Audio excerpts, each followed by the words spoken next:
ঈদুল আজহায় মুক্তি পেয়েছে বেশ কয়েকটি সিনেমাগুলোর মধ্যে সবচেয়ে আলোচনায় মেগাস্টার সাকিব খানের রকস্টার, পাশাপাশি অন্য সিনেমাগুলো দর্শকের পছন্দের তালিকায় রয়েছে।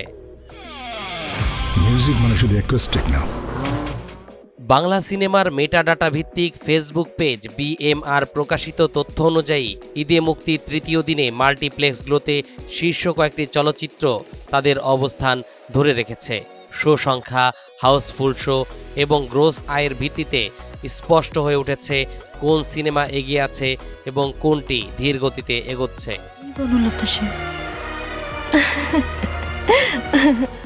ফোটানোর ঝামেলা ছাড়াই নিরাপদ পানির জন্য ঘরে আনুন পিওরিট।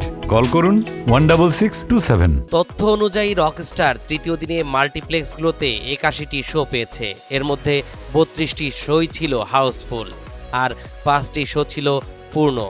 3 দিনে ছবিটি মোট আয় করেছে 1,34,00,000 টাকা।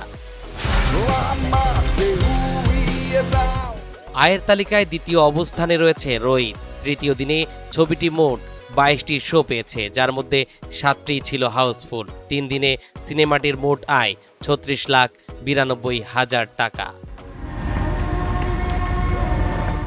অন্যদিকে বনলতা সেন তুলনামূলক স্থিতিশীল পারফরমেন্স দেখিয়েছে।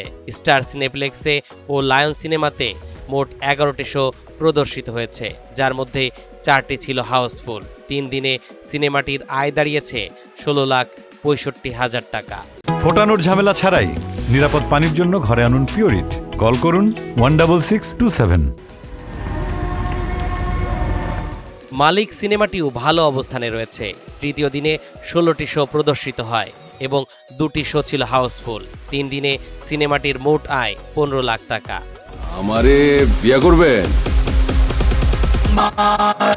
অ্যাকশনধর্মী চলচ্চিত্র মাসুদ রানা শুরুতে আলোচনায় থাকলেও তৃতীয় দিনে বেশিটা উন্নতি করতে পারেনি, সক্ষম হয়নি দর্শক টানতেও।